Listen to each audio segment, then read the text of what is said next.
বর্তমানে দেশের অধিকাংশ মানুষের হাতে পৌঁছে গেছে মোবাইল ফোন। আবার বড় সংখ্যার মানুষের কাছে রয়েছে স্মার্টফোন। সহজেই যোগাযোগ থেকে শুরু করে বিনোদন সব কিছুই মোবাইল ফোনের দৌলতে এখন চলে এসেছে হাতের মুঠোয়। তবে এই সকল মোবাইল ফোন ব্যবহারকারীদের জন্য একটি খারাপ খবর আসতে চলেছে আগামী দিনে। মোবাইল ফোন ব্যবহারকারীদের যে খারাপ খবর আসতে চলেছে তা হলো খরচ বৃদ্ধি নিয়ে। কেননা দেশের অন্যতম তিন টেলিকম সংস্থা জিও, এয়ারটেল, ভিআই একসঙ্গে নিজেদের ট্যারিফ রেট বৃদ্ধি করার পথে হাঁটতে পারে বলেই জানা যাচ্ছে সূত্র মারফত। আর এমনটা খুব তাড়াতাড়ি হতে পারে, এমনকি লোকসভা ভোট মিটে যাওয়ার পরেই হতে পারে বলে সূত্র মারফত জানা যাচ্ছে। ভারতের টেলিকম বাজারে জিও পরিষেবা দেওয়া শুরু করার পর থেকে সমস্ত টেলিকম সংস্থার ট্যারিফ রেট এক ধাক্কায় অনেকটাই কমে গিয়েছিল। তবে পরবর্তীতে সংস্থাগুলির তরফ থেকে একজোট হয়ে নিজেদের মুনাফা বৃদ্ধির জন্য ট্যারিফ রেট বৃদ্ধি করার সিদ্ধান্ত নিয়েছিল।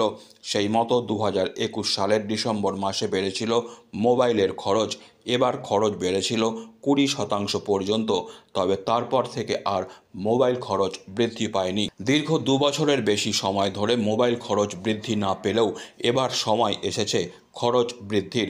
সূত্র মারফত জানা যাচ্ছে ইতিমধ্যেই টেলিকম সংস্থাগুলি এই বিষয়ে নিজেদের প্ল্যান গুছিয়ে ফেলেছে। এখন প্রশ্ন হলো কত টাকা খরচ বাড়তে পারে।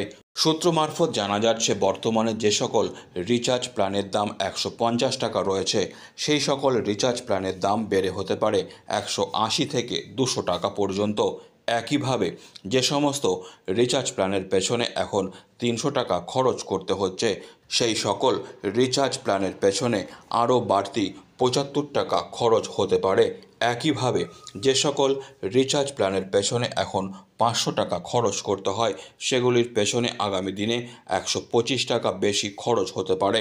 এছাড়াও জানা যাচ্ছে বর্তমানে জিও এবং এয়ারটেল যে 5G আনলিমিটেড অফার করছে তা আগামী কয়েক মাসের মধ্যেই বন্ধ করে দেবে। এইভাবে মোবাইল খরচ বৃদ্ধি পেলে সেই সকল গ্রাহকদের খরচ আরও কয়েক গুণ বেড়ে যাবে যারা একই সঙ্গে দুটি বা তার বেশি মোবাইল নম্বর ব্যবহার করে থাকেন। Disclaimer. This channel may not promote any violent, harmful or legal activities. All content provided by this channel is meant for an educational purpose only.